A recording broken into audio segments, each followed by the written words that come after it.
Hai sahabat Rumah Belajar, saya Linda Rahmani Lubis, guru produktif jurusan Teknik Instalasi Tenaga Listrik dari SMK Negeri 1 Longah, Kabupaten Aceh Besar. Kesempatan kali ini saya ingin merincikan sedikit proses pembelajaran dari rumah yang sudah berlangsung lebih kurang 3 bulan karena adanya pandemi COVID-19 atau COVID-19 yang melanda Indonesia. Baiklah sahabat Rumah Belajar, model pembelajaran yang saya gunakan dalam proses pembelajaran dari rumah ini adalah discovery learning, yaitu sintak-sintaknya yang pertama adalah stimulasi, pemberian rangsangan, yang kedua ada problem statement atau identifikasi masalah, yang ketiga ada data collection atau pengumpulan data, yang keempat ada data processing atau pengolahan data, yang kelima ada verification atau pembuktian, yang keenam adalah generalization atau menarik kesimpulan. Media yang digunakan dalam proses pembelajaran ini yaitu pertama WhatsApp, yang kedua Microsoft PowerPoint, yang ketiga adalah portal Rumah Belajar yaitu fitur bank soal. Awal yang saya lakukan sebelum memberikan materi kepada siswa yaitu saya mencari sumber belajar dari portal Rumah Belajar. Nah, dari portal Rumah Belajar ini banyak sekali ya fitur-fitur yang bisa kita gunakan. Ada kelas digital, sumber belajar, laboratorium maya, bank soal, dan modul digital. Nah, saya akan mencari di sumber belajar materi yang akan saya berikan ya, atau yang berhubungan dengan yang akan saya berikan. Kemudian saya juga mencari sumber belajar dari BSE. Ya, sahabat Rumah Belajar, BSE ini juga terintegrasi di aplikasi Rumah Belajar yaitu sumber belajar. Nah, di BSE ini sudah banyak materi atau buku produktif yang bisa kita berikan kepada siswa. Saya juga mencari materi dari YouTube berbentuk video. Setelah sumber belajar yang saya inginkan telah saya temukan, kemudian saya membuat RPP.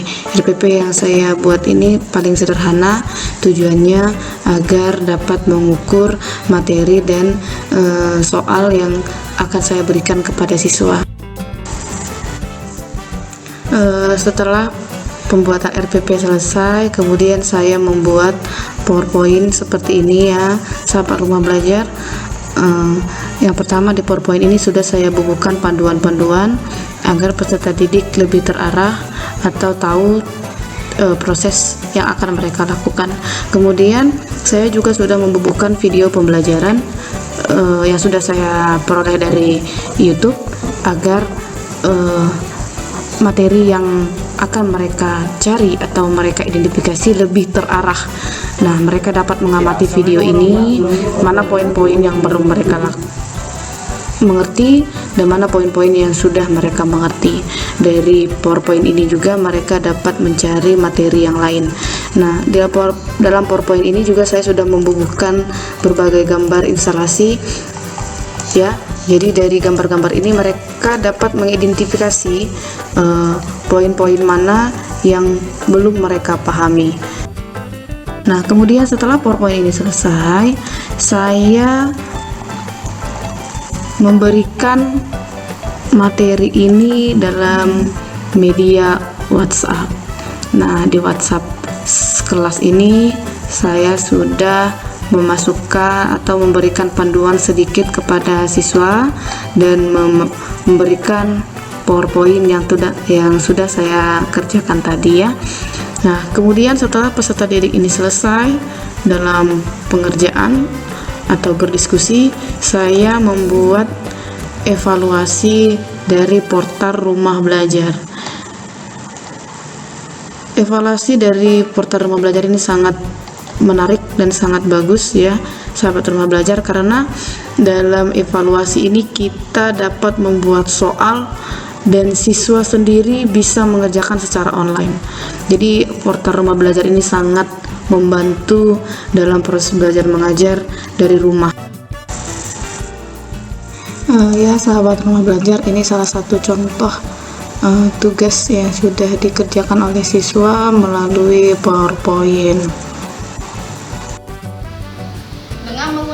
Rumah Belajar sangat membantu guru dan siswa dalam proses belajar mengajar dari rumah karena banyak fitur yang dapat digunakan. Ada lab maya, sumber belajar, kelas maya, ada bank soal dan lain-lain. Sehingga siswa dapat bereksplorasi dan menambah wawasan siswa dalam menggunakan teknologi informatika komputer dan media edukasi lainnya. Demikianlah sahabat Rumah Belajar, video singkat proses pembelajaran yang saya lakukan dari rumah dengan memanfaatkan fitur Rumah Belajar dan media edukasi lainnya. Semoga video ini bermanfaat. Rumah Belajar, belajar di mana saja, kapan saja, dan dengan siapa saja. SMK bisa, SMK hebat. Assalamualaikum warahmatullahi wabarakatuh.